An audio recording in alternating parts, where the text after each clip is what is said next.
Hey there, welcome to your weekly astrology forecast for the week of May 4th, 2020. My name is Shauna McGrath. I'm an astrologer and a counselor, and I'm going to share the astrology of the week with you. So, overview of what's happening this week that we will talk about is Mercury will be making aspects to the Sun. Mercury's in Taurus right now with the Sun. It will be making an aspect to Jupiter and Pluto as well. So we're going to talk about what that means. Mercury, of course, is the mind, thought process, but also the ability to transfer information and to think symbolically. Also happening this week is a full moon in the sign of Scorpio. We're definitely going to talk about that. Scorpio, of course, is a deeply feeling and intensifying kind of energy. There's also a fixedness to Scorpio, which has a similar feeling of the Mercury-Pluto aspect that we'll talk about. And then the third thing that's happening this week is Saturn will station retrograde. So normally I wouldn't talk about this a whole lot because Saturn does go retrograde for large swaths of time, so for several months at a time. So it's not a huge pivot point, especially when we're talking about week to week. But this is important because the nature of this retrograde and where Saturn is within the tropical zodiac is Saturn will retrograde back into the sign of Capricorn, and this is really important. So we're going to talk about all of those things. But first, I want you to just take a moment to settle in with me and to take a few deep breaths.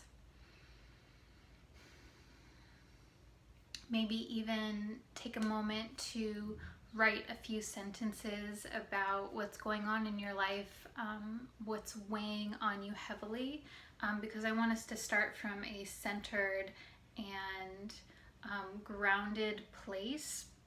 If you're watching this and you resonate with my work, it's highly likely that you are a highly sensitive person or even maybe identify as an empath. And so even more so for people who are highly sensitive, it benefits us to really come into center with what it is that we're feeling before we go into something that is a divination art such as astrology, because it helps us come from a place of strength and resilience.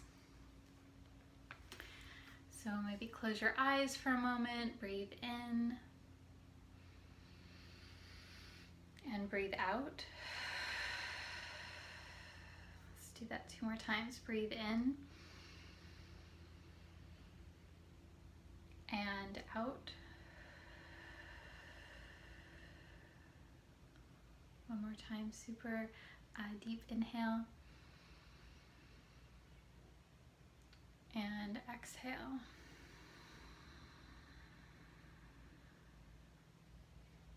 Okay, cool. And also to set the tone for you on what we're going to talk about this week, I'm going to pull a tarot card just to give us a sense for even more rooting into you and what's happening within your energy this week. So sort of where you are now. And the idea behind talking about the astrology is, okay, from this, where you are now, what's happening with you right now, what are some possibilities? What are some of the potentials that you can lean into? So I just got 2 new tarot decks, which I've been super enjoying, and I've been looking forward all week to share them with you. So I think you'll like them too. Okay.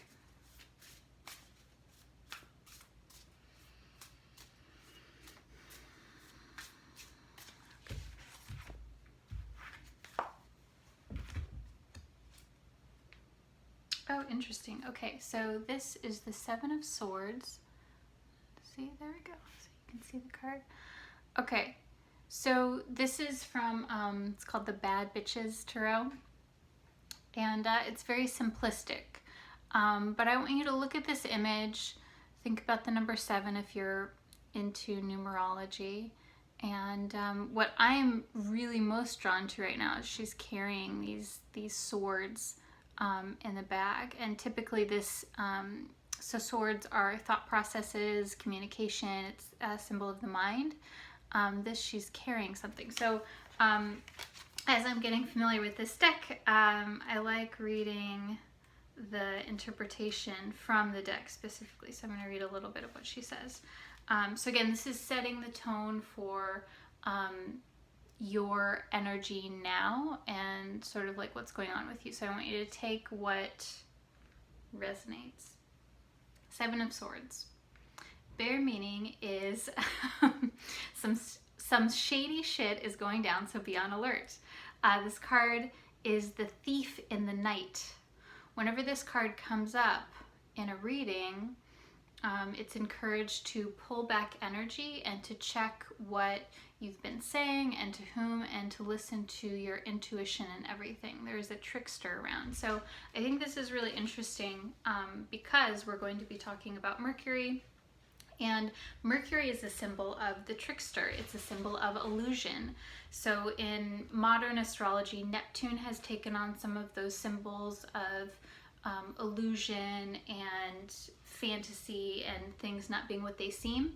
But in traditional astrology, Mercury was this symbol. It was the symbol of kind of like talking or dancing or creating something that is not necessarily there, and that can be really beneficial. It can be beneficial to create these stories, to entertain, and to mystify, but it can also go in a negative route. Some of the negative or shadow or problematic symbols of Mercury are things like deceit or gossiping or just getting caught up in mental drama.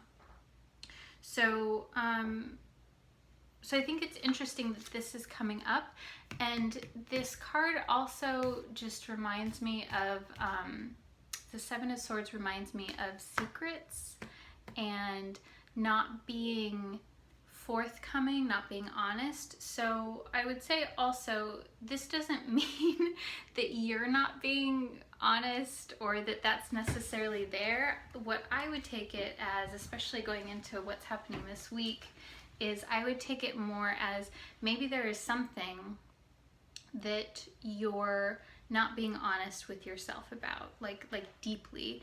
And this is not a judgment call. It's not that there's something bad that you're doing, but just that there's something here where there's a truth there that is being concealed in some way.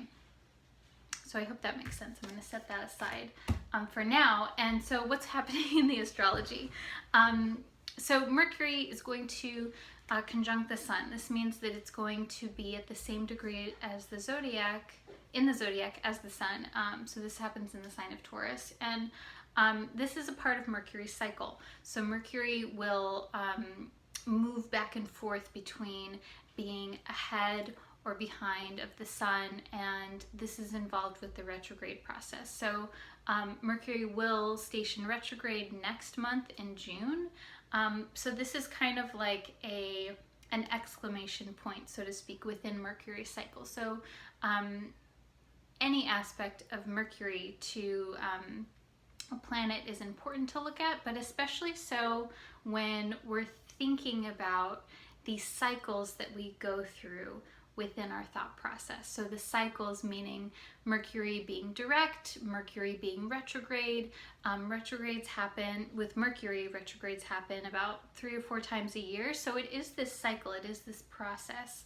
And I want you to be thinking about this week where you are in your mental capacity. What kinds of things are you thinking about? Are you feeling, for example, more inspired, more like lots of ideas coming, or are you feeling like you need to pull back a little bit and to allow your thoughts to not ruminate, maybe that's not the right word, but to allow your thoughts to percolate? That's the word I was looking for. Are you feeling like you are really craving connection and you need to talk with someone? Or are you feeling like it's more of a solitary internal speak kind of time?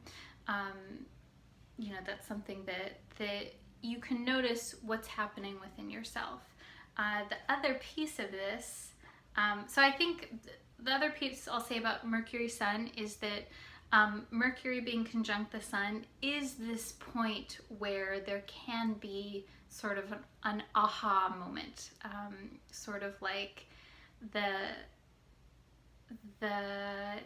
illusions can be pulled back momentarily. So if you're interested in following that, let's see, Mercury will conjunct the Sun. It's going to happen Monday afternoon, so ironically, shortly when I'm making this. So I want you to tap into that on, especially since we pulled the Seven of Swords, like what is it maybe where you want a little more clarity? You can really tap into that this week with the Mercury Sun. The other piece of this that I think adds a little bit of depth and self-exploration even is that Mercury will be trine Jupiter and Pluto this week as well. So Mercury-Pluto is about really deeply thinking about things, being very introspective, being very interested in what's going on, like what the truth, what the authentic, like real deep meaning is behind something. People that have this aspect Mercury trine Pluto or just Mercury Pluto in general, they tend to be most satisfied when they can really learn about something very deeply, and when especially it's around anything that involves psychology or mysticism or the occult or research even. So I share that with you because I think that, especially since this is a trine and it's flowing very easily, there is a part of your thought process that would benefit from really looking into something very deeply, whether that is your own motivations, your own psychology, or a certain topic that you're interested in right now. The other piece of that is Jupiter. So Jupiter is about expansion and growth and luck and synchronicity. Jupiter's not in the best placement right now, being in the sign of Capricorn. It's in its fall. So I would take that as be careful to not overdo it. Mercury, Pluto can also be a sign of compulsive or obsessive tendencies. Again, that's not to say that that is how you are if you have that aspect, but that's something that can happen. And with Jupiter being layered into that, which is about expanding, there could be a tendency to overanalyze or overthink things. This is a trine aspect and it's a more harmonious aspect, so I would see this as being more something that you could use as a benefit versus something that is like unpleasant, but you know, it really depends on your tendency. So all of that to say, I think that this week overall is excellent for like really getting to the heart of what it is that you need to think about this week. Like, what are you contemplating? And that there can be a lot of potential for really understanding the truth, really understanding the authentic motivation behind what it is that you're thinking about. And also just Mercury is also the thought patterns that we have. So like, what is the story that you're telling yourself? I think that can be really helpful right now too, when we're all trying to make meaning of what's happening in the world, what's happening in our lives, like how you're personally affected. We are meaning-making machines, and the meaning that we make can be helpful or it can be painful. So the meaning that we make, it really changes over time. And so sometimes a story that you have in your head maybe was helpful at one point in time, and then at another point in time it can be transmuted, which is that Pluto aspect. So all right, the other piece of this, so if that wasn't already like super intense with Pluto Mercury, we will have a full moon in the sign of Scorpio. So this is happening at 17 degrees of Scorpio. And yeah, full moon is a brightening and illumination of feeling, of emotion. It is, in a way, energizing.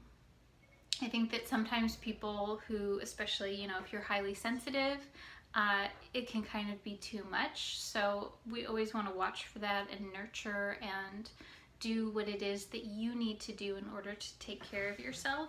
And especially around the axis of Scorpio Taurus. So full moon is always when it always happens. The nature of it is when the sun and moon are opposite one another. So we want to think not just of the full moon in Scorpio, we want to think about the sun in Taurus as well, because we're working that polarity. So Scorpio Taurus are really about power and resources. And we think of Scorpio as the inner resources, the inner power, and then Taurus is more about the material, the things that you can touch, resources and power. And so I want you to be thinking about this week as well. How are you resourced? Like, this is also a Pluto thing as well. How is it that you are resourced inwardly, and then how is it that you're resourced outwardly? And many times, you may know, like, these things are connected. When we feel uncertainty in our exterior circumstances, that does have an inner effect. And there's actually been studies that have been done that show that when someone doesn't have all of their material needs met, like we're talking survival needs like food, shelter, human connection, when those things are jeopardized, that does create mental health issues. And so this is the Scorpio side of it, working with the inner turmoil that a person may feel when their resources, their material needs, the Taurus side, is not entirely secure, stable. I think the word stable is really important here too, because we're talking about fixed signs with Taurus and Scorpio. So Scorpio is a fixed water sign. It's about like the solidity of emotions. And Taurus is a fixed earth sign. So the stability of your material world and the structure of your life. So I want you to be thinking about that. Of course, if you want to make this more personal to you, you can look at where you have this axis landing in your birth chart, where you have Scorpio and Taurus. And that, especially where you have Scorpio, that will give you a little more information as far as what it is that is blossoming in your life. So we think of a full moon as where there is this blossoming, this sense of expansion and growth. All right. So the last thing that we'll talk about today, and then I'll have some tips for you and some tarot cards. The last thing is Saturn stationing retrograde.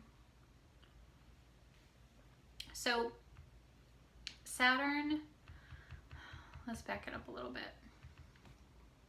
So Saturn is in the same sign for pretty decent amounts of time. For about 2-ish years, Saturn will be in one sign. So Saturn was in Capricorn from December 2017 until March 2020. So that's like a decent amount of time, right? So this is important because Saturn is about structure, it's about time, it's about boundaries. And Saturn, as it moves through the zodiac, it's also moving through your personal birth chart. And as it does this, it's making aspects to planets, it's moving through houses, and it creates kind of we can think of it as like a manifestation focus. Wherever it moves, so whatever planets it's aspecting in your chart, whatever sign it's in, it brings more emphasis to restrict and focus that area of life for you.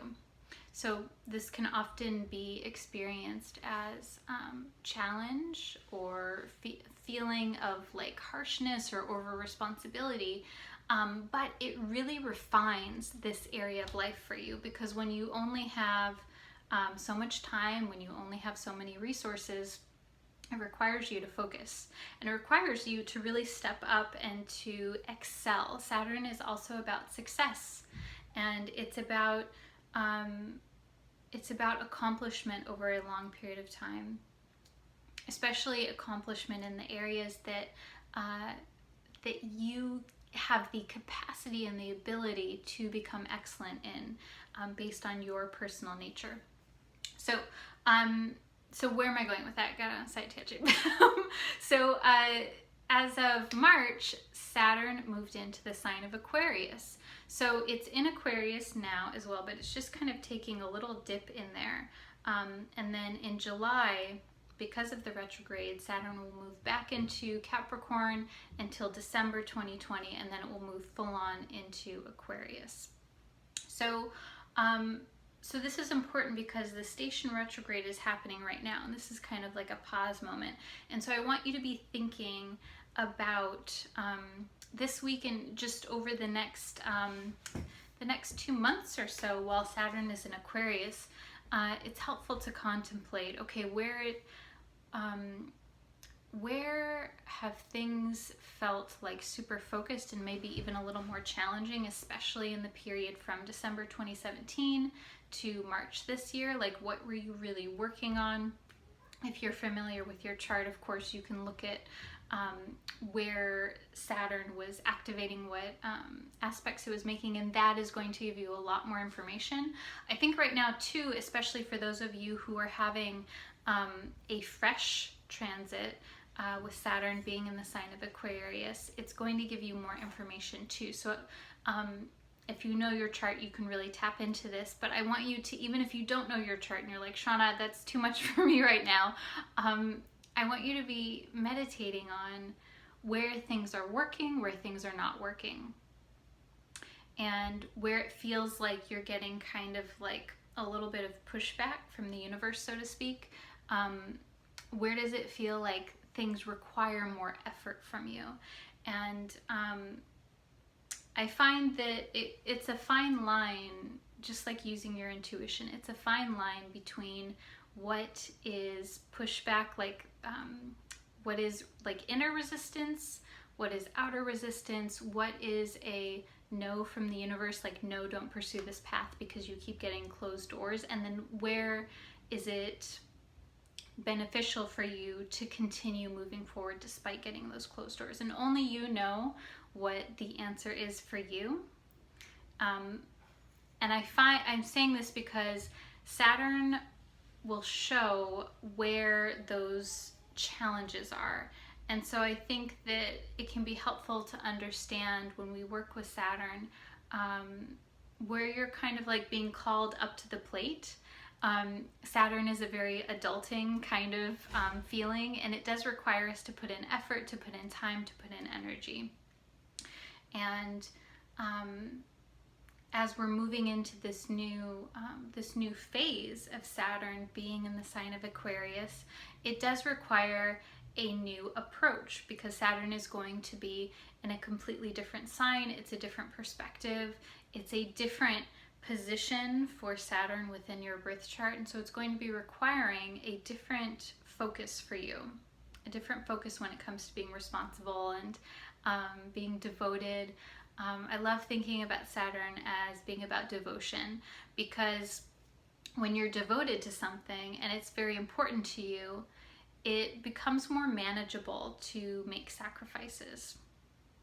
And you know, this is tricky territory because only you know what works for you and what doesn't work for you. And I think that sometimes the devotion and the sacrifices, those change over time. They change as you grow and as you have more experiences and become a different person. Become like not a different person, but like a refinement of the person that you are. I hope that makes sense.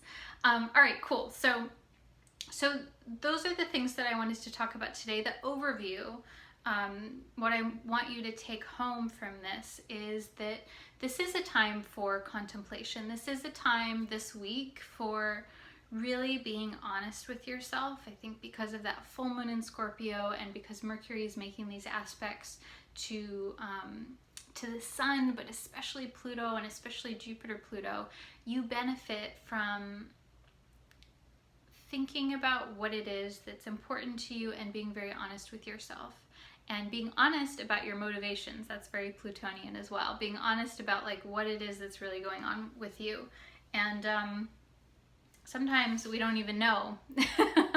I mean, that's the whole point of the unconscious, and working with the unconscious and doing meditation and reflection work, is to become aware of the things that you're not aware of. All right, this is becoming a very long video, so I'm going to pull some cards for you for guidance. Okay. So I've been liking pulling the Bad Bitches Tarot and the Muse Tarot, pulling a card from each, because one is very simple and the other one is more detailed.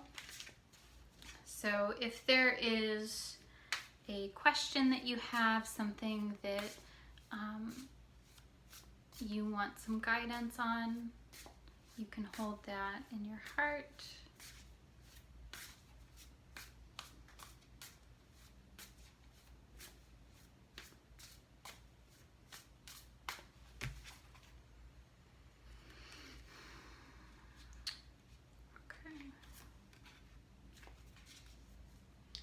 So I'm going to pull two and see how that goes. Okay, so the first one that I pulled is the Six of Wands. I'll hold that up again in a second. So six is about family, nurturing. Wands is about passion. I'll read the interpretation from the book as well.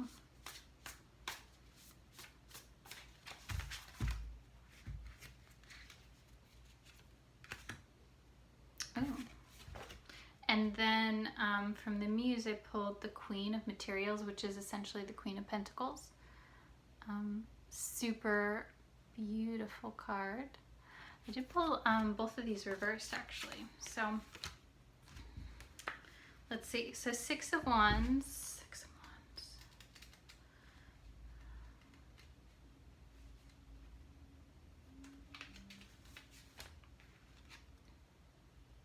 So it looks like she's like received these gold medals. There we go. Six of Wands. A very positive card when asking about success of anything, a confirmation, a visual affirmation that you've totally got this, with some belief, good use of your resources. We were just talking about that. Energy and work, you will be on top of the world. Since I pulled this reversed, I think this can also be a symbol that maybe you feel like you are not successful, or you feel like you don't have all of the resources that you need in order to succeed. This also is very Saturn kind of work, and to a certain extent Scorpio kind of work. So I would take this maybe as there is this focus on success this week and wanting to be successful. And how does that work for you? Like, what does that mean to you? And then the Queen of Materials, let's see that card. So this is, look at what a beautiful card this is. So the Queen of Pentacles, which is essentially this, is about abundance, about prosperity, about also self-nurturing as well. So Queen of Pentacles is hardcore about self-care, about doing what it is that you need to do to make sure that your needs are met. And whenever this card comes up reversed, I always take that as a symbol that self-care is really important right now. That there's a need to boost your energy reserves in order to do the things that you want to do in the world, which is Queen of Pentacles. So what I would say with both of these coming out together, and I'm just like noticing too, like the red colors that are very present with these. Red reminds me of the root chakra, so grounding, a sense of material needs, like that's a strong focus right now. And so that may be, I don't know, that may be a strong focus for you. Maybe there's something else that you're taking away from these cards. Leave me a comment and let me know what resonates with you. And yeah, so I'm wishing you a lovely week. If you're interested in working with me for an astrology consultation, let me know. Would be happy to assist you in any way that I can. And I'm wishing you a wonderful week and sending lots of love.